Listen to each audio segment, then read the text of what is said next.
Chapter 26.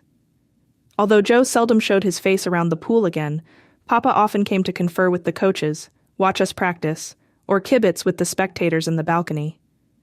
When we splashed into the side of the pool to make a turn, we would hear his familiar words. "Those are my daughters. I taught them how to swim." All of Papa's bragging made us cringe. We wished that he would reserve his powers of expression for the courtroom. It amazed us what a glad reception Papa got from the rest of the team. "Hi, Pop.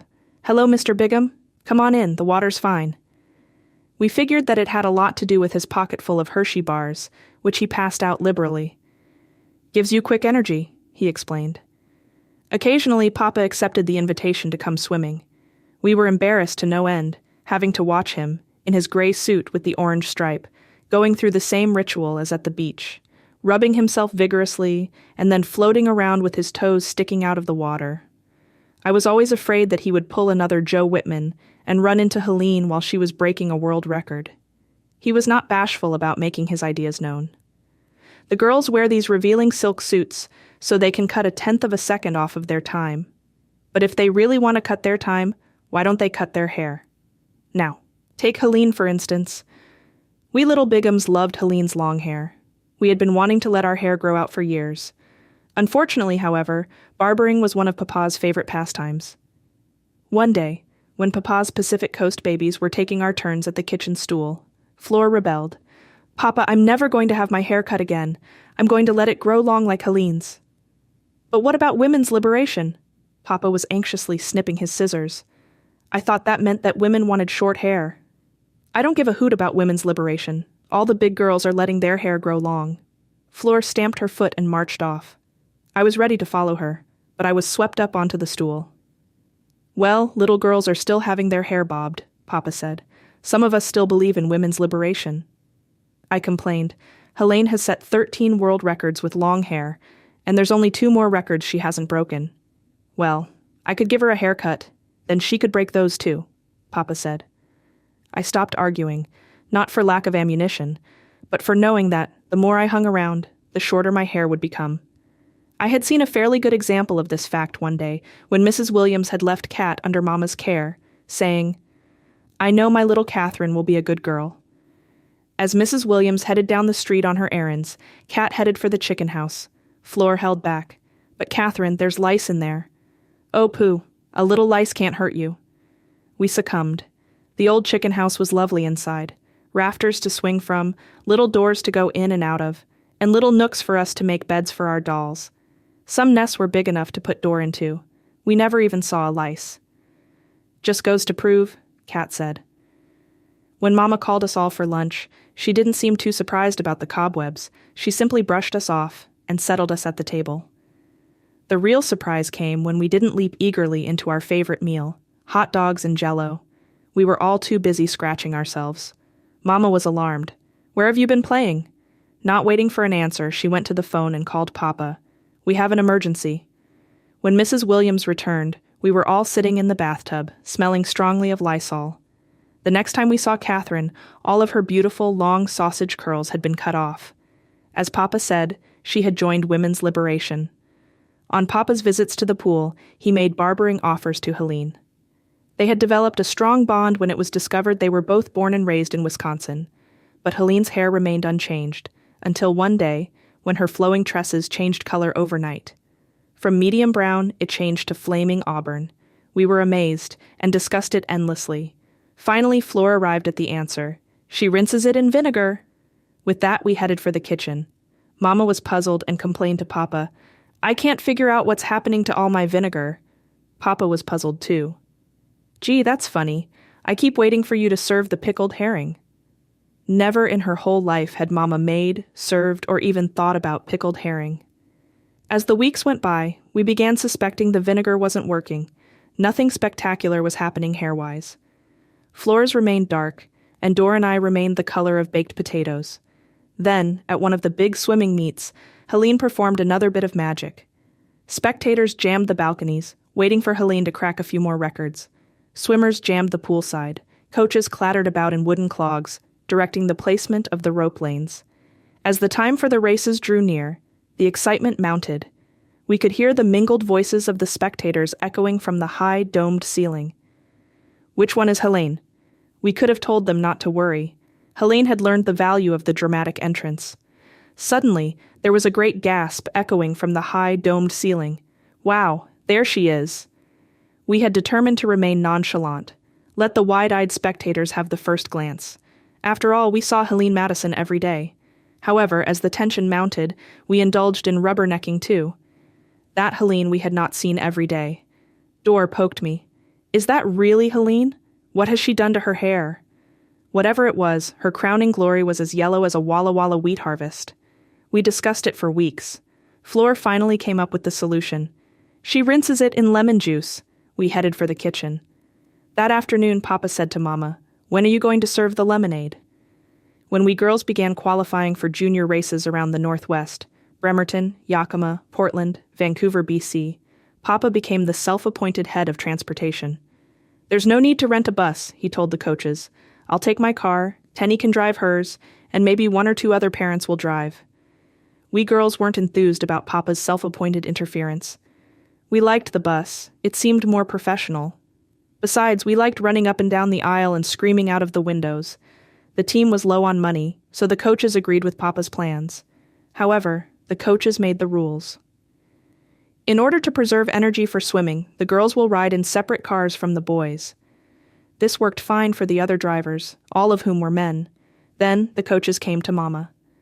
"Mrs. Bigham, you can take a couple more girls in your car, since you've already got 3 of your own."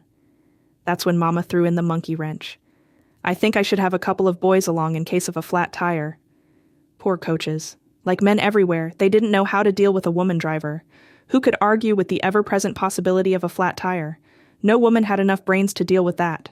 So what were the coaches to do? They gave in. "Which boys do you want to go with you?"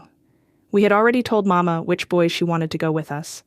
Paul Coons, Freddie Carson, and Willie Hampton.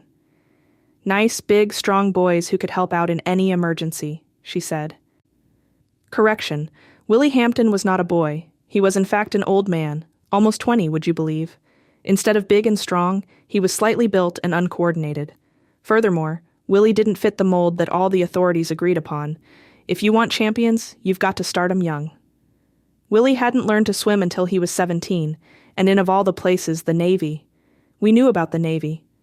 Mama and Mrs. Williams had told us about the sordid life of sailors. Affairs all over the world with wicked women. Decent girls ignored the likes of Willie, we were told.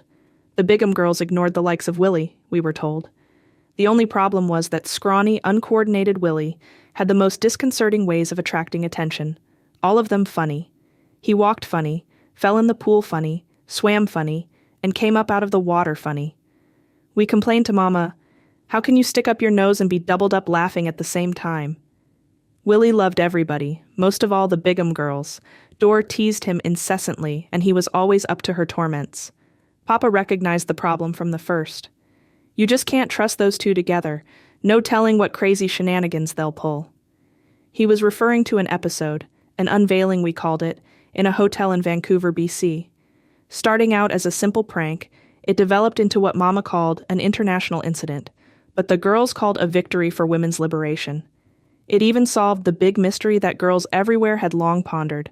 What went on under a boy's swimsuit? It was obvious that boys had something to hide. They carried their tightly wrapped swimming paraphernalia carefully under their arms, like soldiers on guard. During all of our horseplay, we girls had never managed to even get close. On occasion, however, when the boys had their swimwear on, we saw evidence, a bit of exposed elastic here or there. We speculated about its purpose. Dor said to me, "I think it's like your garter belt." I had just matured into this young lady apparel, elasticized belt, and 4 long straps that hung down front and back with metal hosiery fasteners. Obviously, garter belts were not built for tall girls. When I was buckled up and standing full sail, considerable tension was created. When I sat down, the garters formed an angle like the car ramp on the ferry boat at low tide. That is, if I stayed seated. Usually, it was my misfortune to plop down on one of the fasteners. That sent me straight into the air. I answered Dor's ridiculous conjecture. Why would a boy wear a garter belt? What do they have to hold up? Maybe it's like Mr. Alligator's garters, Dor offered. You mean it keeps up their sleeves? For all of our speculations, we weren't sure what the male contraptions looked like until that day in the hotel in Vancouver, BC. Somehow, Dor got a hold of Willie's paraphernalia and was running down the hall with him hot on her heels. I arrived on the scene as they tousled by an open window. Somehow, she got free long enough to throw the bundle out. I watched, fascinated, as the suit unrolled and a grayish elastic contraption unfurled. It seemed to catch on an upward current, frolicking as if saying, "Free at last." Then, as if to find the most suitable spot on which to be on display, it settled on a flagpole. There it remained, fluttering in the breeze. In record time, the whole team was leaning out the windows, and a crowd had gathered below to watch Willie inch his way along the fire escape to retrieve his private property. At the Inquisition, I vouched that it was not satin and lace, and therefore did not look like Mr. Alligator's garters. Dor confirmed that, and explained to my great embarrassment, it looked like Franny's garter belt. Mama's face was still aflame. "What will the Canadians think of us Americans?" Papa speculated. "They'll think that Americans wear jockstraps." It all seemed to prove Papa's rule. Dor and Willie should not be left together. Everybody agreed on that. So why then, I wondered, did Papa reverse himself on another occasion and cause me great suffering and humiliation? It happened at a race called the West Seattle High U 3-mile swim, 3 miles in the cold waters of Puget Sound. The race had received good coverage in the newspaper. The mayor of Seattle, Charles L. Smith, was to be the honorary starter, and Helene Madison was an official. Theory swimmers had sent in entries, but half were considered unqualified and were rejected. Flora and I were accepted, but Skinny Dor hadn't even sent in an entry, for which I was glad. It'll be one race that she won't be able to mess up for me. The men's and women's race would be run together. Each swimmer was to be accompanied by a rowboat manned by 2 oarsmen. Flora had recruited 2 friends to row for her. Dorothy and Skinny Willie, whose entry had also been rejected, volunteered for me. Papa was immediately uneasy and recited his no shenanigans rule. Dor assured him, "Willie knows how to row. He was in the Navy for 3 years. That's what people do in the Navy. They row boats." "I know, it's not the rowing I'm concerned about," Papa said. Dorothy, serious and dedicated as she always was, had secured approval of the coaches before the fact. Papa, against his better judgment, consented. It was a decision he was to use later as an illustration of the consequences of ignoring his inner voice. He gave Dor instructions and warnings. "You've got to tend to business. No silly stuff." Dor agreed. "And stay a good distance away from Franny. You're not supposed to assist her in any way. Don't even touch her. That could be a disqualification." "Of course." "And let Willie do all the rowing. If you row together, you'll end up in the bottom of the bay." "On your way to China," I added. Dor agreed. "I'll be too busy to row. I'm the trainer." The day was blustery. The coaches gave us grease to rub on our arms and legs. My trainer, because overzealous and rubbed grease over my whole silk suit. When Willie saw the results, he whistled. When Mama saw the results, she ran for a towel and said, "Keep your arms across your chest." With the race only minutes away, the chief official gave us instructions. "You swim straight out, circle the buoy, and swim back. We have timed the beginning of the race to coincide with the tides." Our coaches reviewed the strategy. "You've got to give it full throttle going out so's you can get around the buoy before the tide turns. If you don't, you'll be swimming against the current. That will make getting around the buoy real dangerous. Whatever you do, be sure and give the buoy wide berth." Everything was set to go. The racers were nervously jogging in place.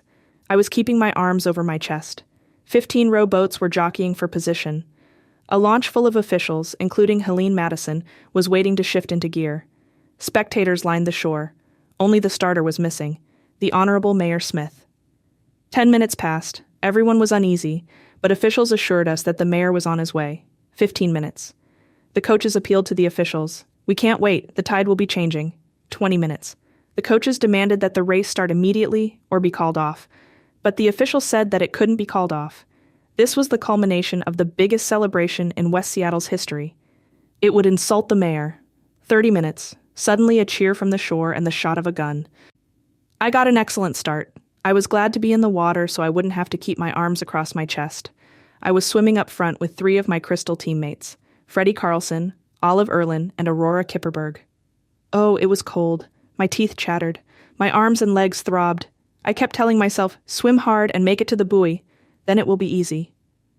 Dor and Willie were rowing close behind, encouraging me. Come on, Fran, you're doing great. Finally, I could make out a group of boats and hear foghorns. I knew we were nearing the halfway mark. Everyone was cheering us on. The officials in the launch were motioning for us to give the buoy wide berth. I saw Freddie Carlson circle the buoy and head home. Now, we 3 girls were almost there. It would be good to get around the buoy and head home. I was exhausted and so cold.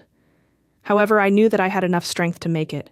The least I could get now was a 3rd for the girls, and I would certainly be ahead of the 2nd place boy. I might even be able to pull ahead of the other 2 girls. Frances Bigham wins grueling race! Suddenly, wham! Something hit me on the head. I was totally bewildered. I began to struggle. Then, clank.